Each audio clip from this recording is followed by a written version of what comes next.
नमस्कार, मैं शिखा शर्मा अपने चैनल बातों बातों में आप सभी का हार्दिक अभिनंदन और स्वागत करती हूँ।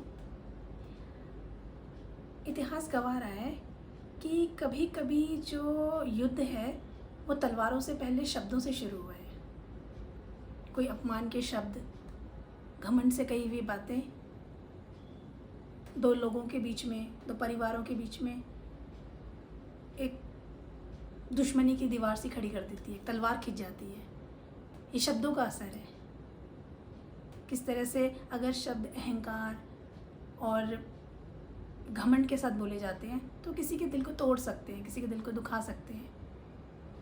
तो ये जो शब्द हैं युद्ध की तरह प्रहार करते हैं किसी पे। और अगर शब्द विवेक के साथ चुने गए हों, उनमें प्रेम हो, सम्मान हो, तो वो किसी के लिए उत्साहवर्धक भी हो सकते हैं। उसको सुन के सामने वाला मोटिवेट हो सकता है, आपको खुश हो सकता है। और ये गीता का सार भी हो सकते हैं, किसी की दिशा को मोड़ सकते हैं, नया आयाम दे सकते हैं। इसलिए शब्दों को सिर्फ आवाज़ नहीं समझना चाहिए, शब्द एक पावर है।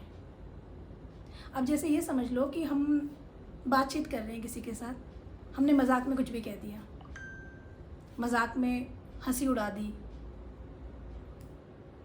और फिर बाद में ये कह दिया कि सामने वाले को ख़राब लगा, फिर बाद में ये कह दिया कि यार ठीक है, मेरी तो आदत है, मैं तो मजाक में कह दिया।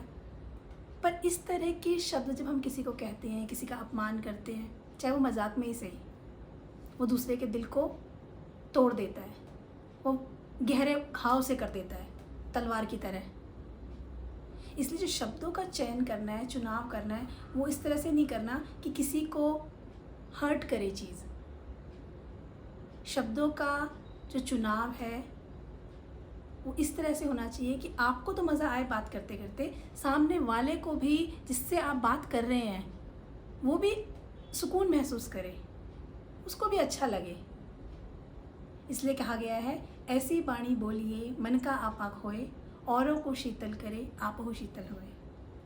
इसी तरह की वीडियो के साथ मैं आपसे जुड़ती रहूँगी।